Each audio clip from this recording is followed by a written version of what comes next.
Jadi seperti kayak banyak fitnah-fitnah yang berulang, walaupun kita jelasin, tapi itu akan berulang lagi gitu loh, dan diucapkan kembali. Jadi kayaknya kayak percuma aja kita kayak membela diri. Anggap aja kita ngomong kayak orang yang nggak paham hidup gitu loh, nggak paham apa yang dia omongin. Jadi asal bahasanya itu kayak asal jeplak gitu.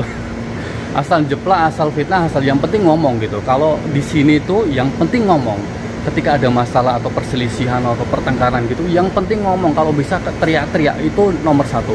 Entah itu benar atau tidak, mikirnya itu yang ke 1000. Itu faktanya sih. Assalamualaikum warahmatullahi wabarakatuh. Apa kabar? Terima kasih kalian sudah klik video ini. Semoga kalian semua sukses dan sehat di luar sana.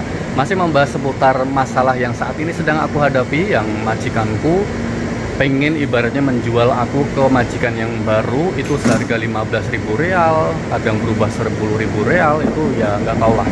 Cuman hari ini aku akan sedikit berbagi pengalaman aja. Selama saya kerja di Arab Saudi kurang lebih 7 tahun, saya tidak membahas masalah nasib ya, karena nasib itu walaupun kita tidak bahas, ya udah tertulis, udah gitu.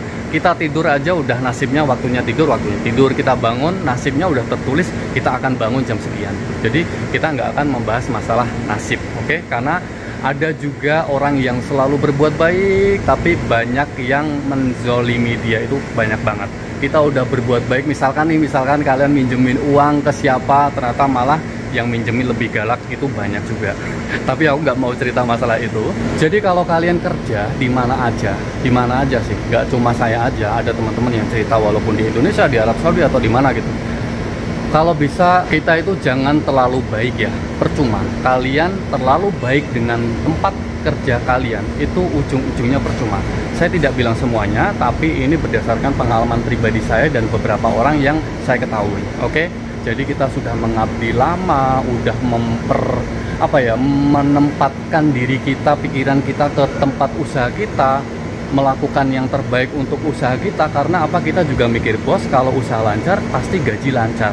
Tujuan kita kerja apa? Pasti gaji kan.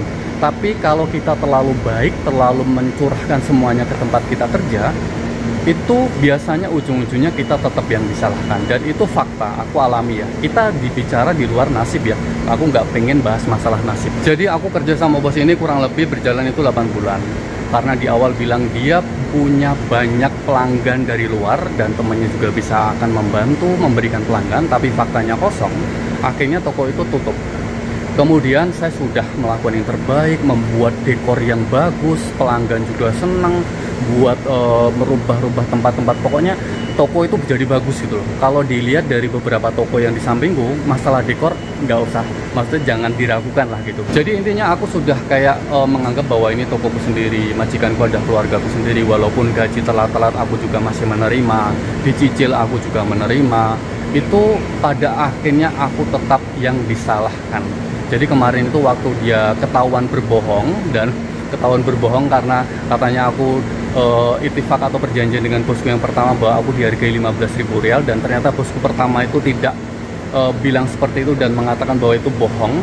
Kemudian pesan suaranya aku kirimkan ke majikanku yang sekarang ini, dan dia langsung nelpon marah-marah, dan dia membuat fitnah dan semuanya menyalahkan aku. Katanya tokoku udah hilang, uangku udah habis, ini gara-gara kamu dulu liburnya setiap minggu sekali libur gitu. Terus kok setiap minggu sekali libur?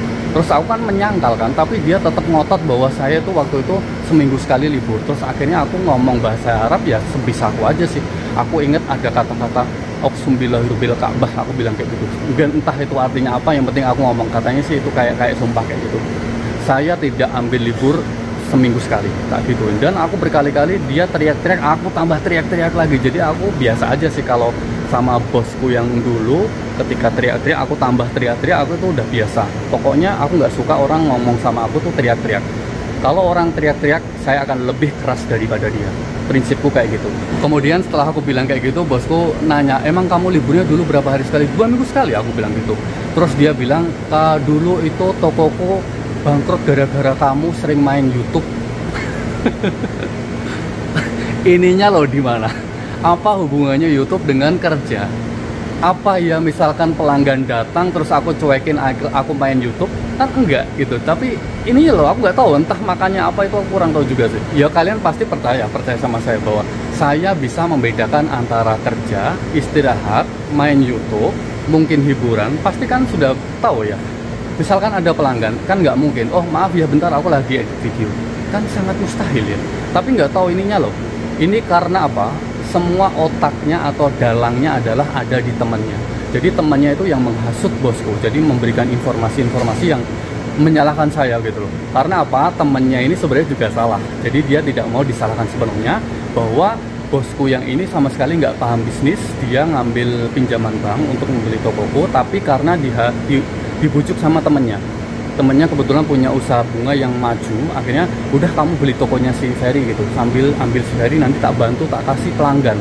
Tapi faktanya tidak, hanya dikasih sekali 2 kali gitu kok, tapi tidak seterusnya gitu loh. Jadi bosku juga marah ke temennya, lah temennya nggak mau disalahin sepenuhnya, makanya nyalahin aku juga gitu. Aku dijadikan tumbal. Kemudian bosku ngomong lagi, dulu pas kamu kerja toko sering ditutup, nggak tahu kemana, pelanggan pada datang tapi balik lagi karena toko ditutup. Pernyataan seperti itu tuh, komplain seperti itu dulu itu sudah dibahas dan aku udah jelasin. Ini ada kamera, silahkan diputar jam berapa dia datang, jam berapa misalkan aku pergi misalkan nih ke toilet, mungkin beli makan, ke supermarket. Kebetulan sampingku adalah supermarket, jadi ketika aku buka sendiri, kerja sendiri, ngurus toko sendiri, ya misalkan aku pengen ke toilet ya aku tutup, pengen beli makan ya aku tutup gitu. Jadi itu adalah juga sumber fitnah yang dari temennya itu, karena temennya sering nengok ke tokoku, kemudian ketika ngebel dari misalkan dari jalan nggak mau turun ke toko, dari mobil nggak mau turun, aku cuekin aja gitu. Jadi kadang ketika aku tahu juga aku biarin aja. Mungkin dari itu juga. Kemudian ketika aku tanya jam berapa temanmu datang, katanya ketika datang tokonya tutup. Kemudian aku pengen tanya jam berapa dia, ini kita cek di kamera, tapi nggak mau jawab. Kemudian berapa lama, katanya setengah jam, 1 jam toko itu ditutup. Jadi itu kan ya ini loh, aku nggak tahu juga sih pola pikirnya itu bagaimana gitu. Jadi seperti kayak banyak fitnah-fitnah yang berulang, walaupun kita jelasin tapi itu akan berulang lagi gitu loh, dan diucapkan kembali. Jadi kayaknya kayak percuma aja kita kayak membela diri, anggap aja kita ngomong kayak orang yang nggak paham hidup gitu loh, nggak paham apa yang dia omongin. Jadi asal bahasanya itu kayak asal jeplak gitu. Asal jeplak, asal fitnah, asal yang penting ngomong gitu. Kalau di sini tuh yang penting ngomong. Ketika ada masalah atau perselisihan atau pertengkaran gitu, yang penting ngomong. Kalau bisa teriak-teriak, itu nomor 1. Entah itu benar atau tidak, mikirnya itu yang ke 1000, itu faktanya sih. Jadi intinya ini mungkin bisa dibilang curhat atau bisa dibilang sharing-sharing juga, bahwa ini loh yang akan terjadi. Kalian juga bisa siap-siap nih, oh ternyata watak atau karakter orang sini itu seperti ini. Oh ternyata misalkan ke depan aku itu kejadian sama aku tuh, ternyata aku harus begini gitu. Jadi kalian juga ambil sisi baiknya, yang sisi buruknya dibuang aja. Jangan berusaha untuk berpikir negatif tentang apa yang aku sampaikan. Berusaha untuk berpikir positif ya, walaupun ada beberapa mungkin part yang menurutku tidak baik untuk diucapkan, tapi kalian harus tetap berpikir positif. Oke, terima kasih, jangan lupa untuk like, share, dan juga subscribe channel ini. Wassalamualaikum warahmatullahi wabarakatuh. Bye.